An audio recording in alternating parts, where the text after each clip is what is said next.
Gloire à Jésus. Gloire à Dieu. Gloire à Jésus. Alléluia. Gloire à Jésus. Gloire à Dieu. Gloire à Dieu.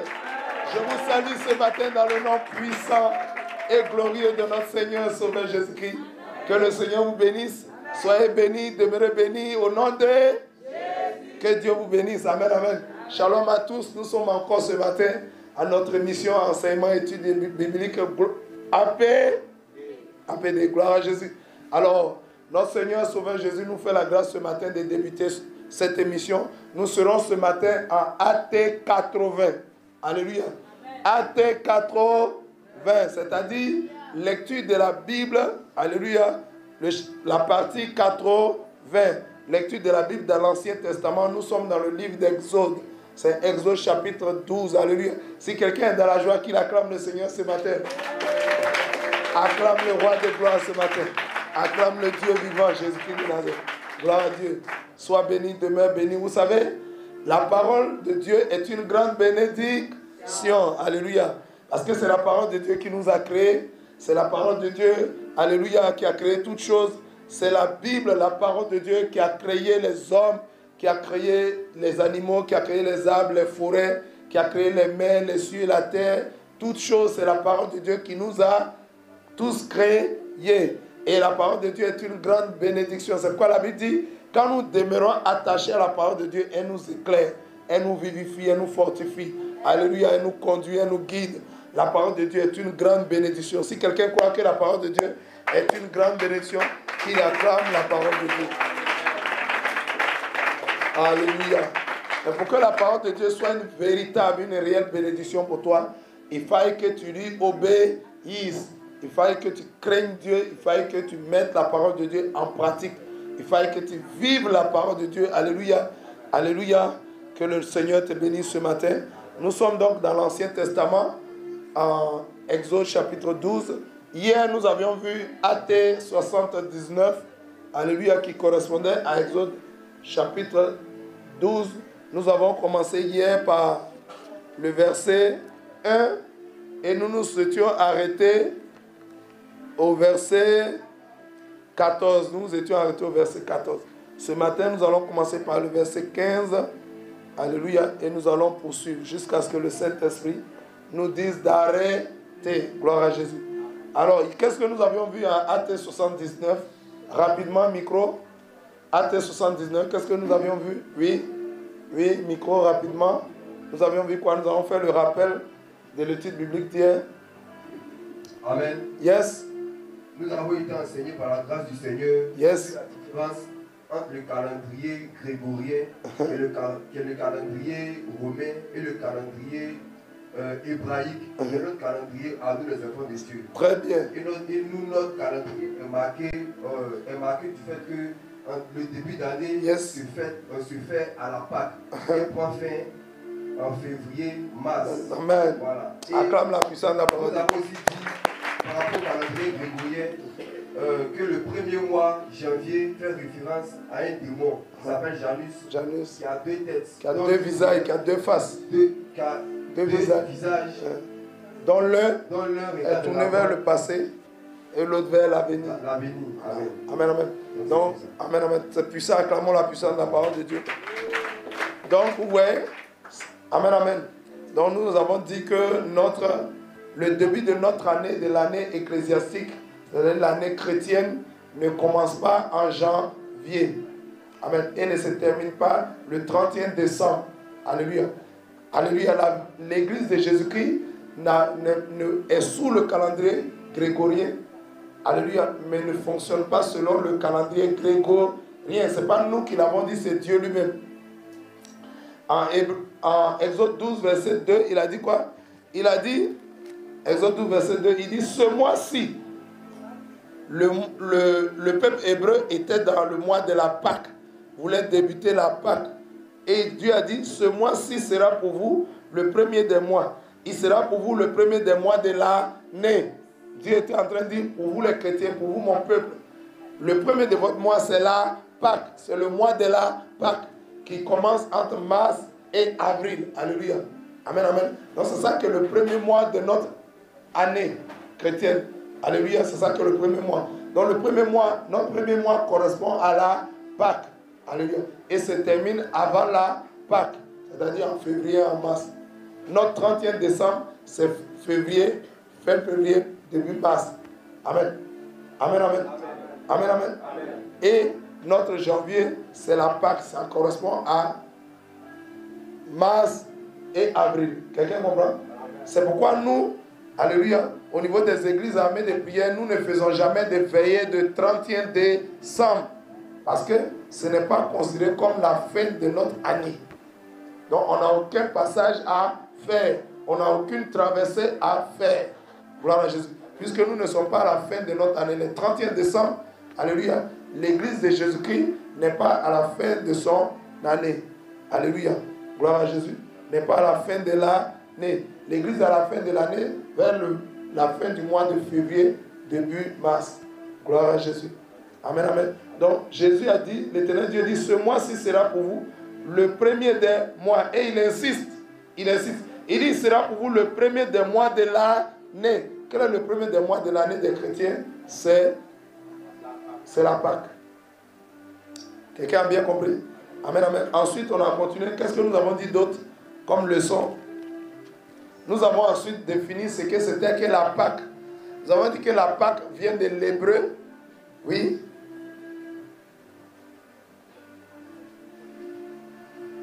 Nous avons dit que la Pâque représentait l'Israël. La Pâque représentait d'abord, selon la définition étymologique, c'est-à-dire à l'origine du mot Pâque. L'origine du mot Pâque vient de Pessah. Pessah en hébreu, qui signifie passer outre, passer par-dessus, épargner. Vous savez, quand un fléau est libéré, quand le fléau vient, c'est pour détruire, c'est pour faire du mal. Mais quand ce fléau-là passe outre, alléluia, il ne vous atteint pas, il vous épargne. Donc la Pâque, c'est d'abord épargner le peuple d'Israël. Si le peuple d'Israël a été épargné, Dieu lui a donné une recommandation. Il a dit, tu vas mettre le sang sur le linteau et sur les deux poteaux de ta porte. Et quand l'ange destructeur viendra, quand il verra le sang, il passera par-dessus. C'est symbole de quoi? Ils ont été épargnés à cause du sang. Ce sang symbolisait le sang de Jésus. Est-ce qu'on peut avoir le sang sans la mort de l'animal ou de l'homme? Il faut la mort. Donc, toutes les fois où les hommes de toute ethnie, de toute race célèbrent la Pâque, ils sont en train de célébrer la mort et la résurrection de Jésus. Les Hébreux qui étaient en Égypte en train de célébrer la Pâque, ils étaient en train de célébrer Jésus. Sans le savoir. Ils se disaient, ah, nous, ça c'est la coutume de nos parents, Abraham, Isaac et Jacob. Mais ils étaient en train de célébrer Jésus. Et Jésus est cet homme, alléluia, et Jésus est Dieu qui se fait homme pour venir mourir pour le péché des hommes pécheurs. Il a donné son sang. C'est quand il était cloué à la croix, vous avez vu que l'officier a dit, il a dit, ah, assurément cet homme était fils de Dieu. Et le voile du temple se déchira. La Bible déclare que le voile du temple se déchira depuis le haut jusqu'en bas. Le voile, ça symbolise une porte. Quand la porte est fermée, ça veut dire interdiction d'entrer. Parce que quelqu'un est là-bas, Dieu est là-bas. Alléluia. L'accès n'était pas possible puisque l'homme était pécheur et l'homme est toujours pécheur. Mais quand le sang, Jésus a versé son sang, la Bible dit le voile s'est déchiré d'en haut jusqu'en bas. C'était le sacrifice parfait. Désormais, le sang de Jésus nous a donné accès à Dieu. Quand le voile est déchiré dans le lieu très saint, nous avons le parvis, nous avons le lieu saint, le lieu très saint. Il y avait un voile pour accéder là-bas. Ça veut dire Dieu habite là-bas, interdiction d'entrer. Mais quand Jésus a fait couler son sang, le voile s'est déchiré. Ça veut dire désormais, alléluia, vous pouvez vous approcher de Dieu avec assurance, avec confiance. Amen, amen. Il dit, approchez-vous avec assurance du trône de la grâce. Avec assurance, désormais, on peut s'approcher de Dieu avec assurance. Mais Jésus a payé le prix.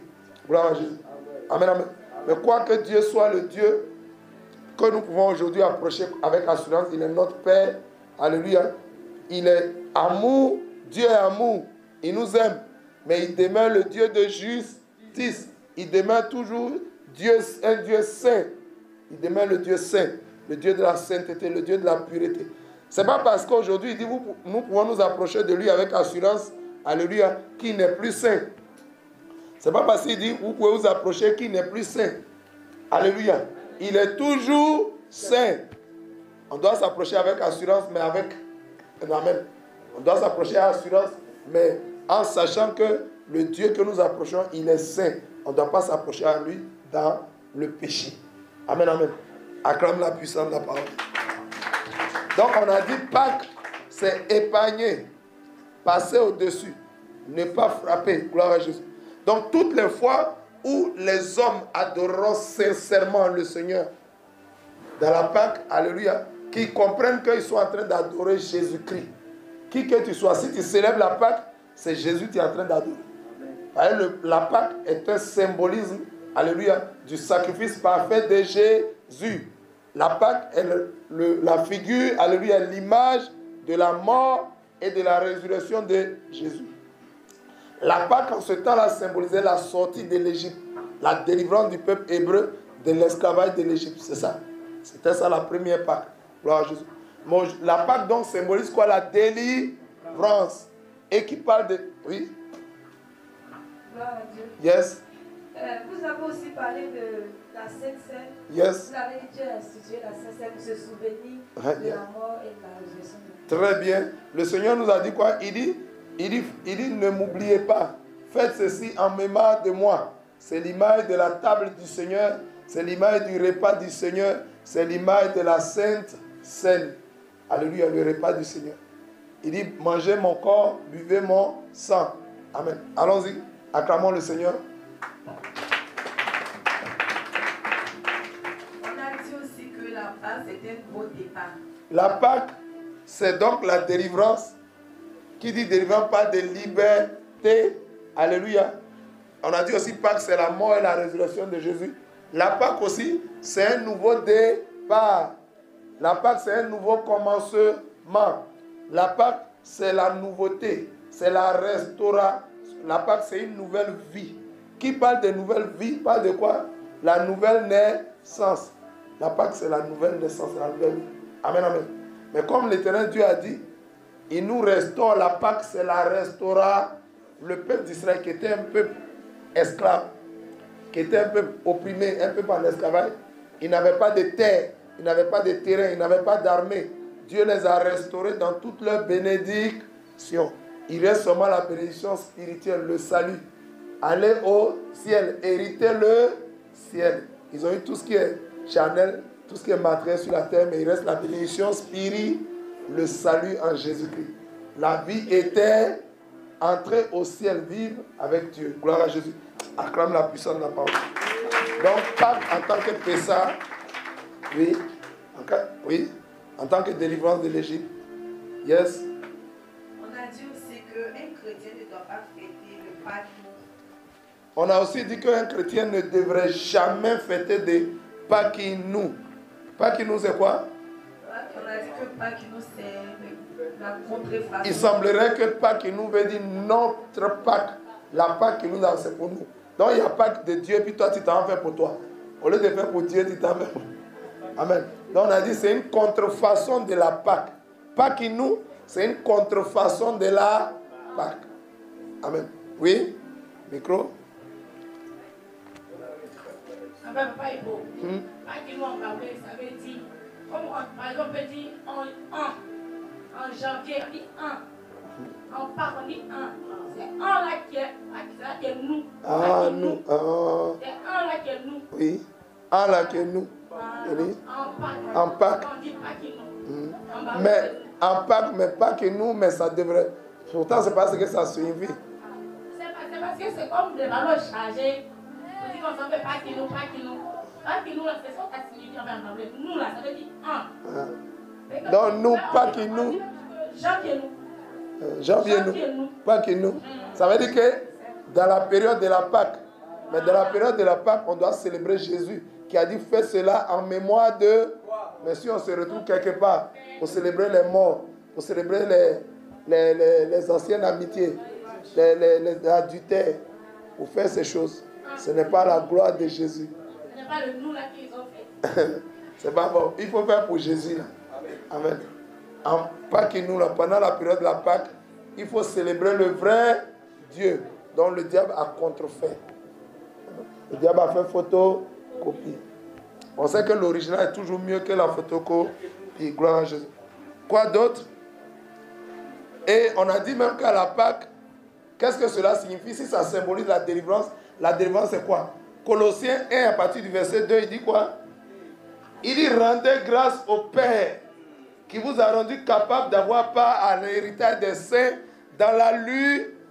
Est-ce qu'il nous a donné d'avoir part à l'héritage des saints dans les ténèbres? À l'héritage des saints dans la lumière. Gloire à Jésus. Et la Bible déclare qu'il nous a délivrés des ténèbres. Gloire à Jésus. Et il nous a transportés dans le royaume du Fils de son amour, en qui nous avons la rémission, la délivrance, la rémission de nos péchés. Alléluia. Amen, amen. En qui nous avons la rédemption et la rémission de nos péchés. Donc, la Pâque, alléluia, c'est Dieu qui nous enlève dans le royaume des ténèbres pour nous envoyer dans le royaume du Fils de son amour. Il nous enlève dans le royaume des ténèbres et nous amène dans lui-même son royaume.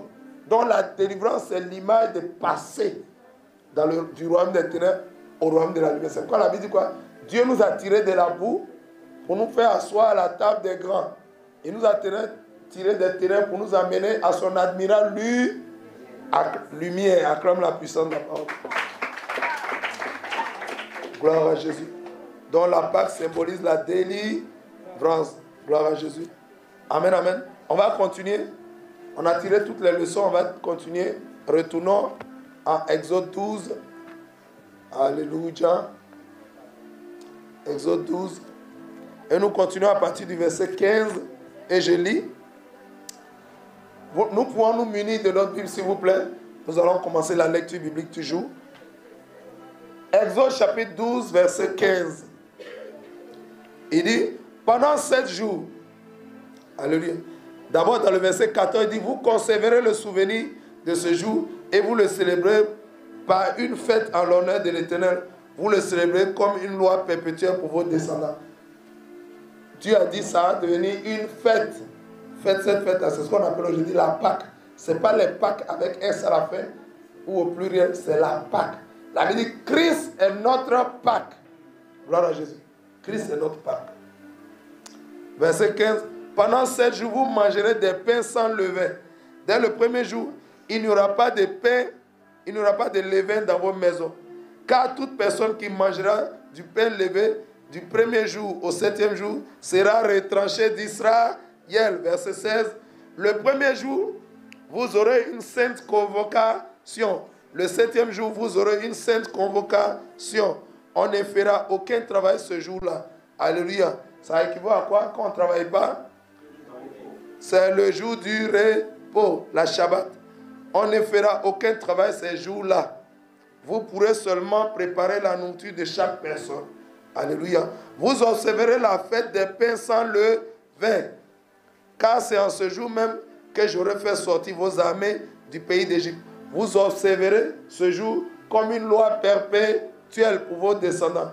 Le premier mois, alléluia, le 14e jour du mois, au soir, vous mangerez des pains sans levain jusqu'au soir du 21e jour. Pendant 7 jours, il ne se trouvera point de levain dans vos maisons, car toute personne qui mangera du pain levé sera retranchée de l'assemblée d'Israël, que ce soit un étranger ou un indigène. Verset 26. Excusez, verset 20. Verset 20. Vous ne mangerez point de pain levé. Dans tous vos demeures, vous mangerez des pains sans levain. Ça revient combien de fois? Pain sans levain, pain sans levain, pain sans levain. On continue. Verset 20.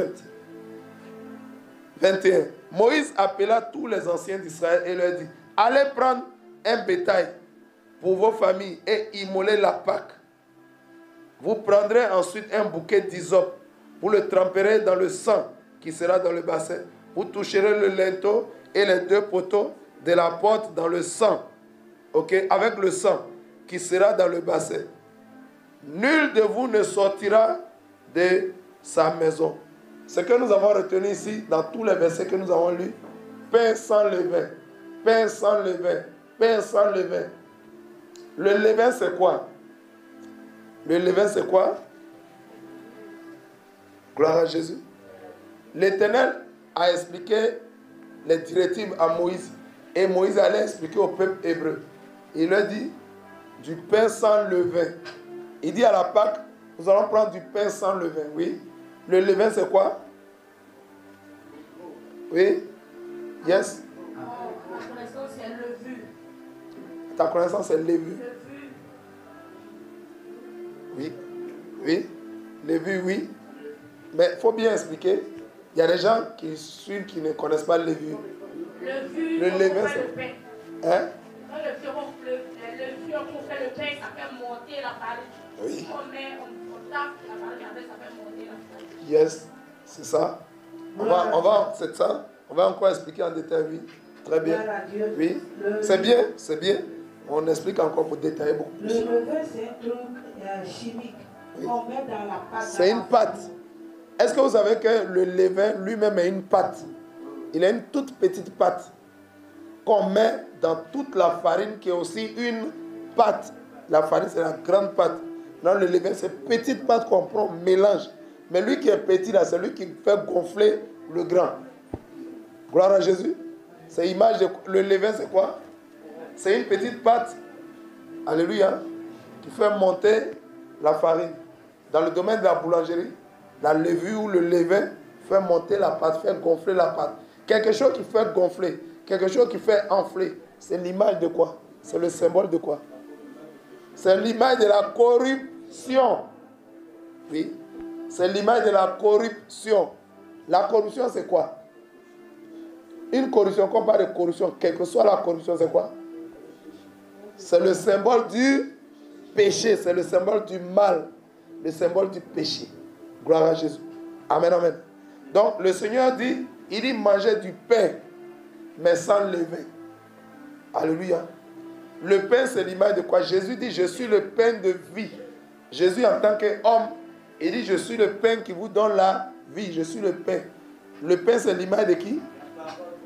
C'est l'image de la parole de Dieu. C'est l'image de quoi encore? C'est l'image du corps de Jésus. C'est l'image de quoi encore? Le corps d'un homme, c'est quoi? C'est un homme. Le corps d'un homme, c'est un homme. Maintenant, si Jésus dit, il faut un pain sans levain, c'est un homme qui est comment? Le levain, c'est le péché. Le pain, c'est l'image de l'homme. Et le levain, c'est le péché. Donc, il s'agit d'un homme sans péché. Alléluia.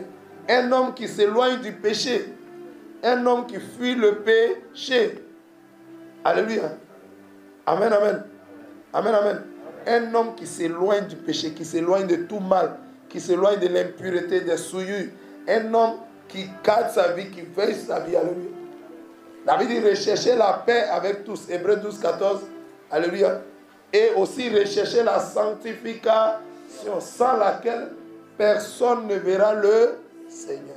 Sans la sanctification, nul ne verra le Seigneur. Gloire à Jésus. Donc à la Pâque, Dieu demande des pains sans le vin. Ça veut dire quoi? Se garder de tout mal. Gloire à Jésus. Le pain, c'est l'idée de l'homme. Et sans le vin, c'est l'idée, alléluia, d'un homme qui s'éloigne du péché. Qui s'éloigne, alléluia, du monde et de tout ce qui est dans le monde. Dans la Bible, le levain représente toujours le péché, représente toujours le mal. Alléluia. Gloire à Jésus. C'est le symbole de la corruption morale, gloire à Jésus, et de toute contamination spirituelle. Le levain, c'est l'image de la corruption morale et de toute contamination spirituelle. Vous voyez, le levain, c'est une petite pâte. Quand on la mélange à la grande pâte, elle donne sa corruption à la grande pâte, ce qui fait que la grande pâte gonfle et monte. Quand vous avez votre pomme qui gonfle, c'est quoi? C'est le symbole d'une maladie. Alléluia. C'est le symbole d'une maladie. Gloire à Jésus. Acclame la puissance de la parole de Dieu. Nous pouvons donc retenir qu'à la Pâque, le levain était interdit. Dieu était en train de nous enseigner sa nature. Alléluia. Dieu était en train de nous enseigner son caractère. Alléluia. Quand Dieu nous montre que nous devons nous approcher de lui, Alléluia. Avec des pains sans levain. On va prendre Genèse chapitre 19. Allons-y, Genèse 19. Versets 1 à 3. Lorsque Lot a reçu les anges qui partaient à Sodome et Gomorrhe pour détruire Sodome et Gomorrhe, gloire à Dieu, Lot leur a proposé un repas. Amen, amen. La Bible nous donne la caractéristique de ce repas. Prenez Genèse 19, on va lire de 1 à 3 rapidement. Et je lis, Genèse 19, 1 à 3, je lis rapidement. Les deux anges arrivèrent à Sodome sur le soir. Et Lot était assis à la porte de Sodome. Quand Lot les vit, il se leva pour aller au-devant d'eux, en se prosternant la face contre terre. Gloire à Jésus. Puis il dit, voici mes seigneurs, entrez, je vous en prie, dans la maison de votre serviteur et passez-y la nuit. Lavez vos pieds, alléluia, et vous vous lèverez de bon matin, vous poursuivrez votre route. Non, répondit-il, nous passerons la nuit dans la rue. Verset 3. Mais l'autre les pressa tellement qu'ils vinrent chez lui et entrèrent dans sa maison.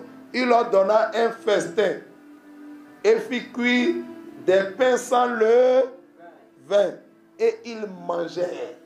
Quand l'autre a donné aux anges, aux deux anges qui venaient pour détruire Sodome et Gomorrhe, il leur a donné un repas. C'était composé par du pain sans levain. Et les anges ont accepté, ils ont commencé à manger. Gloire à Jésus. Si l'autre leur a offert du pain avec du levain, ils allaient manger. Elle dit, toi, tu nous prends pour des pécheurs. Tu nous prends pour des êtres souillés. Quand il a donné, les gens savent que ça, c'est pain sans levain. Il n'y a pas de levure dedans. Ce n'est pas du pain levé. Ils ont accepté et ils ont mangé. Acclame la puissance de la parole. Donc, nous allons retenir, alléluia, que l'absence du levain dans une nourriture, dans un pain, est le symbole de la sainteté. L'absence de levain dans une nourriture, dans un aliment, est symbole de sainteté, est symbole de pureté, est symbole de sanctification, est symbole de sainteté. Or, notre Dieu est comment? Nous, les enfants de Jésus, notre Dieu est comment? Le Dieu que nous adorons est saint. 1 Pierre 1, verset 15. La Bible dit, vous aussi, soyez saints dans toute votre conduite. C'est symbole de sainteté. Alléluia. Amen, amen. Amen, amen. Vous voyez que dans la Bible, à la Pâque, l'Éternel Dieu nous dit de venir avec deux pains sans levain. Il dit des pains sans levain. À la Pâque, Dieu dit venez avec des pains sans levain pendant 7 jours, qui est le symbole de la plénitude, de la totalité. Manger du pain sans levain.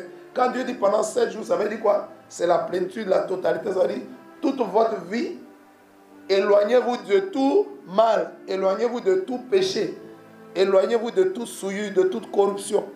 Alléluia.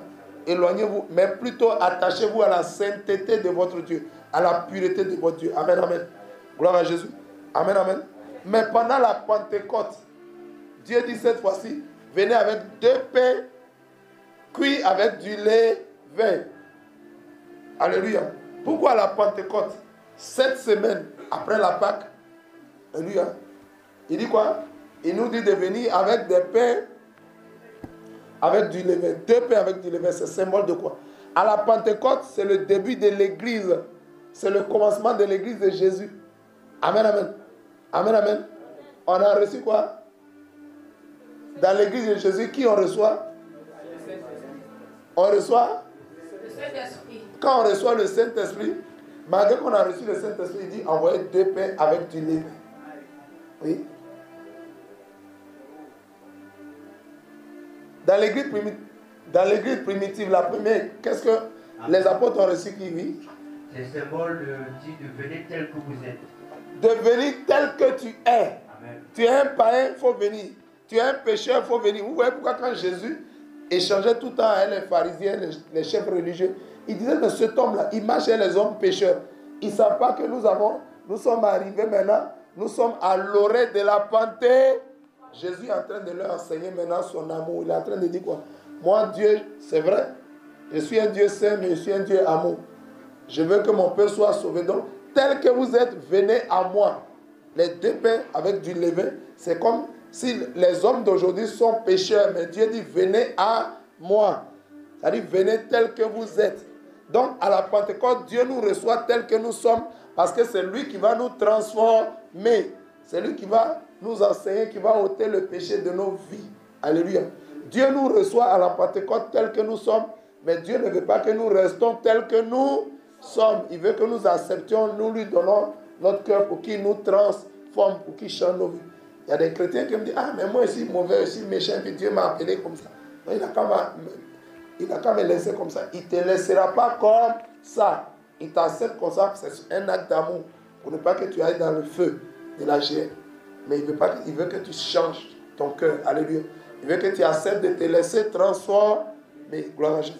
Mais à la Pâque, Dieu veut des pains sans le vin, pour nous révéler sa nature. Gloire à Jésus. Quand nous continuons, nous étions tout à l'heure au verset 22. Nous sommes maintenant au verset 23. Verset 20. Il dit, quand l'Éternel passera pour frapper l'Égypte et verra le sang sur le linteau, il passera par-dessus la porte et il ne permettra pas aux destructeurs d'entrer dans vos maisons pour frapper. Amen. Le sang va permettre que nous ne soyons pas frappés. Il s'agit du sang de qui? C'est le sang de Jésus. Alléluia.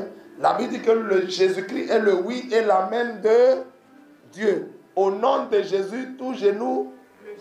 Quand Dieu ne reçoit rien des hommes depuis que l'homme a péché. Depuis qu'Adam et Ève a péché, Dieu ne nous reçoit plus rien de nous. Tout ce que nous avons, tout ce que nous faisons, tout ce que nous sommes pourris. Alléluia, nous sommes corrompus par le péché. Alléluia. C'est par Jésus que Dieu nous reçoit aujourd'hui. Alléluia. C'est pourquoi quand tu pries, tu dois ajouter au nom de Jésus. C'est pourquoi la Bible dit Jésus est le oui et l'amen de Dieu. Ouais, sous l'ancienne alliance, Dieu a dit à Moïse, quand il a dit de lui bâtir une maison, vous prendrez l'encens dans le lieu saint. Nous avions 3 représentations là-bas. Nous avons le fourneau, alléluia, l'autel des parfums qui est un fourneau sur lequel on met des braises, on y met de l'encens. Quand le sacrificateur n'a pas le droit de prier, il n'a même pas le droit d'ouvrir la bouche tant qu'il n'a pas encore brûlé l'encens. L'encens, c'était le symbole de Jésus, qui est le parfum agréable de Dieu. Quand tu mets l'encens, quand le sacrificateur commence à parler, la fumée de l'encens monte vers le haut. Et quand le sacrificateur parle, l'encens, l'odeur agréable de l'encens apporte les prières du pécheur vers Dieu. Et c'est par l'encens, l'odeur agréable que Dieu reçoit nos prières. C'est l'image de Jésus-Christ. Aucun sacrificateur n'avait le droit de parler sans avoir. Vous voyez vu Zacharie, le père de Jean le Baptiste. Quand c'était son tour d'accomplir le sacrifice, quand il allait offrir l'encens, alléluia, il a brûlé d'abord l'encens avant de commencer à prier. Et en même temps, l'ange Gabriel est venu. L'ange Gabriel a dit, tes prières ont été entendues et Dieu t'a exaucé. Tu auras ta femme Élisabeth qui est stérile pour le moment, sera enceinte. Elle concevra un fils et tu lui donneras le nom de Jean. Voici la mission qu'il accomplira. Alléluia. Il était étonné. Dieu l'a exaucé pas parce que Zacharie était un homme sans péché, mais c'est à cause de Jésus-Christ que Dieu a exaucé Zacharie. Acclame la puissance. Dans le verset 22, on a sauté quelque chose. Dans le verset 22, il dit, vous prendrez ensuite un bouquet d'hysope, vous le tremperez dans le sang qui sert de bassin, et vous toucherez les linteaux des portes. Et dans la fin, il dit, nul de vous ne sortira de sa maison. Regardez, le peuple hébreu a fait alliance avec Dieu par le sang. Eux-mêmes, sans le savoir, ils ne savaient pas que c'était le sang de Jésus. Ils ne savent pas que toutes les fois qu'ils célèbrent la Pâque, ils sont en train d'adorer Jésus-Christ de Nazareth. Amen. Ils sont en train de se souvenir de la mort et de la résurrection de Jésus. Amen, amen. Donc quand ils ont mis le sang, Dieu dit à Moïse une précédente, nul de vous, nul de qui? De eux les Hébreux, c'est-à-dire avec qui Dieu est en train de faire alliance avec le sang, ne sortira de sa maison. Parce que le sang était sur la maison. Et la maison était comme une couverture spirituelle, une protection pour toi. Donc quand tu sors, ça dit que le sang marque l'alliance sur la maison. Maintenant quand tu sors de la maison, tu es sorti de quoi? Tu es sorti de l'alliance. Nous devons rester en alliance avec Dieu. Nous ne devons jamais sortir. Parce que si tu sors de l'alliance, le fléau destructeur va t'atteindre. Acclame la puissance de la parole. L'alliance ici peut être symbolisée par la présence de Dieu. Peut être symbolisée par être dans la présence de Dieu. Amen. Il y en a, ils sortent de l'alliance. Quand tu sors de l'alliance, tu ne seras pas protégé. Quelqu'un comprend très bien. On va lire Josué chapitre 2, verset 17 à 19.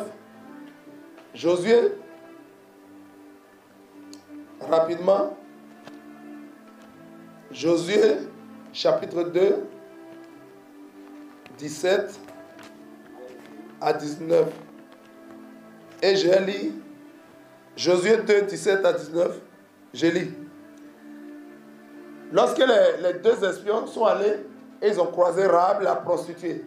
Quand les deux espions sont allés à Jéricho, et ils sont allés à Jéricho, ils ont croisé Rahab la prostituée. Avant de se séparer d'elle, voilà ce que les espions lui disent.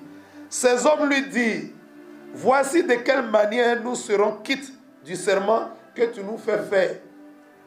À notre entrée dans le pays, attache ce cordon de fil cramoisi à la fenêtre. C'était un fil rouge.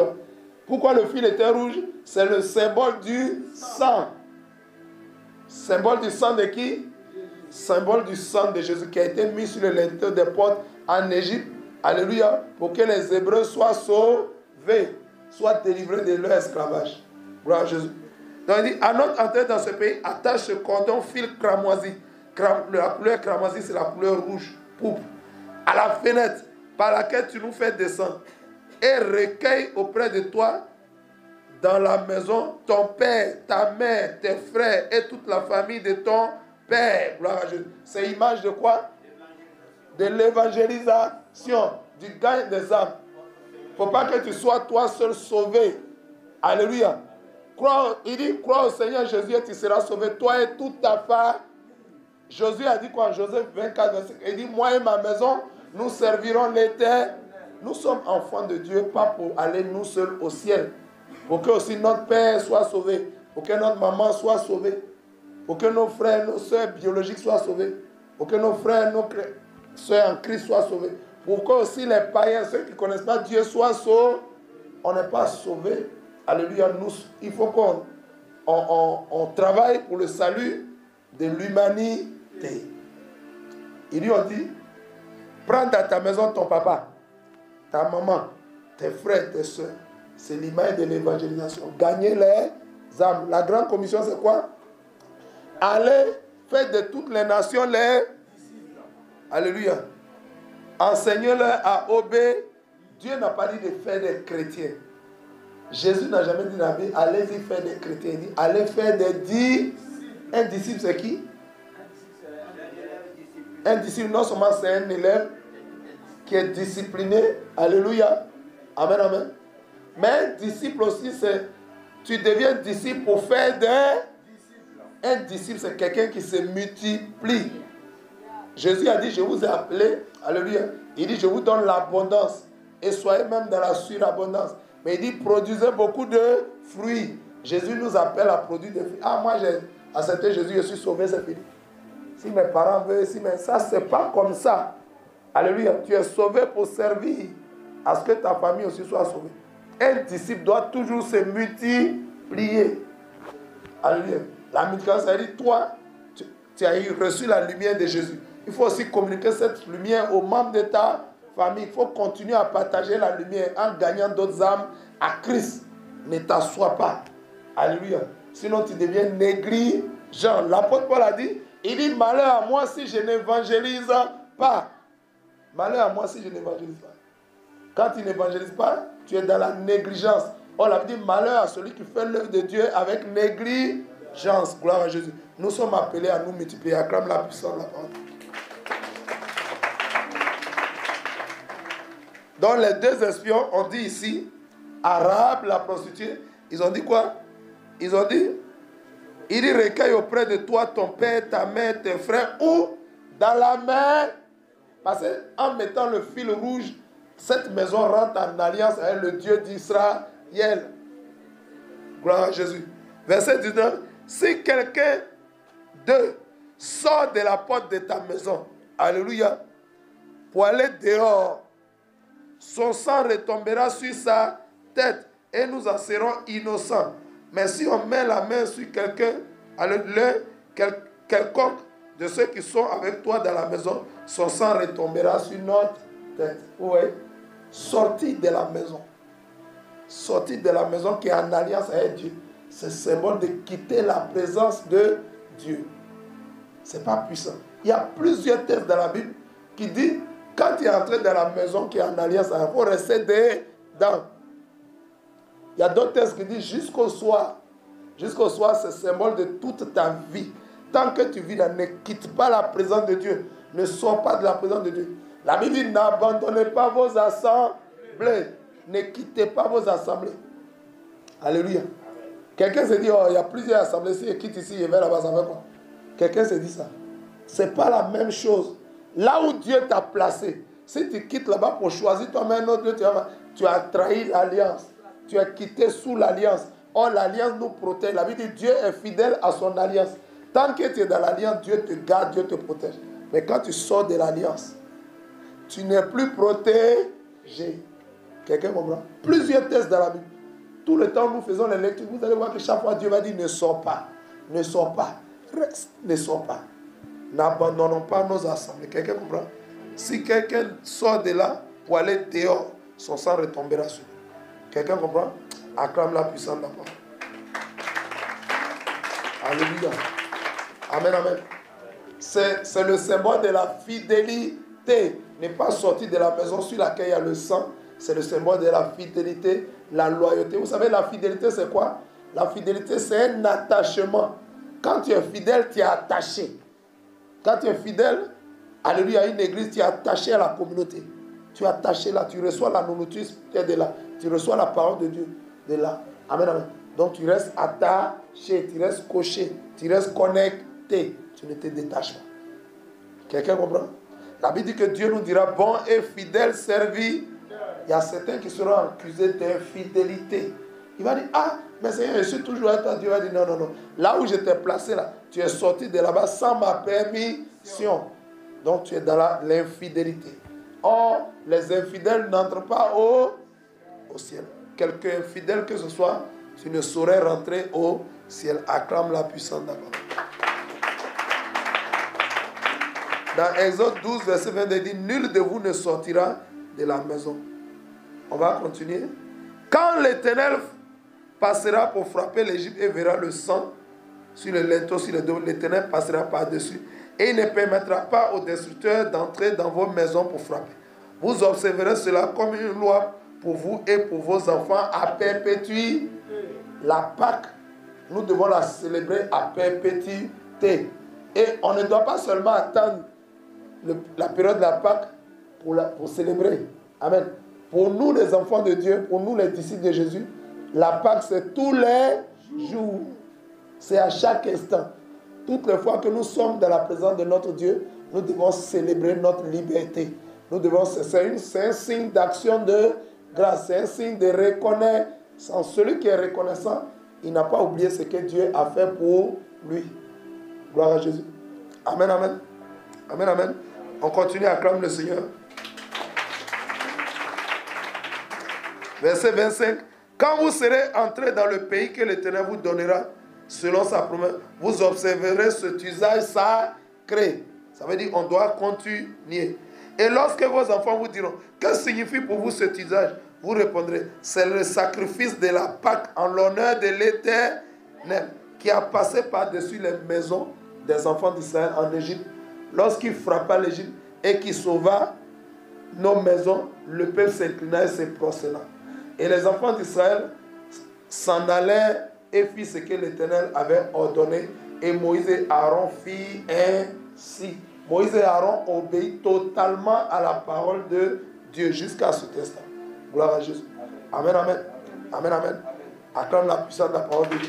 Nous allons nous arrêter là pour aujourd'hui. Nous allons tirer les leçons spirituelles. Alléluia. On s'est arrêté aujourd'hui au verset 28. Du verset 14 au verset 28. Les leçons que nous tirons, alléluia, nous devons nous souvenir toujours, ne jamais oublier le sacrifice de la mort et de la résurrection de notre Seigneur Sauveur Jésus-Christ. C'est par son sacrifice aujourd'hui que nous avons la vie. C'est par son sacrifice que nous sommes sauvés. Quelqu'un comprend? Amen, amen. Amen, amen. Donc on retient en leçon, la Pâque c'est quoi? C'est quand?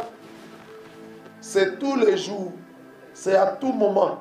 Nous devons nous souvenir de ce que Jésus a fait. Et nous devons rendre grâce à Dieu. Amen, amen. Amen, amen. Ce n'est pas le fait d'attendre forcément une période, une fois chaque année. La Pâque, c'est tous les jours. La Pâque, c'est continuel. Hein? La Pâque, c'est la résurrection. C'est à célébrer tous les jours. C'est une action de grâce. C'est un acte de reconnaissance plein et entier. Acclame la puissance de la parole. Alléluia. Gloire à Jésus. Gloire à Jésus. Alléluia. Quelqu'un a-t-il été béni en ce jour? Alléluia. Nous avons tiré beaucoup de leçons aujourd'hui. Si quelqu'un a été béni rapidement. Si quelqu'un a été béni.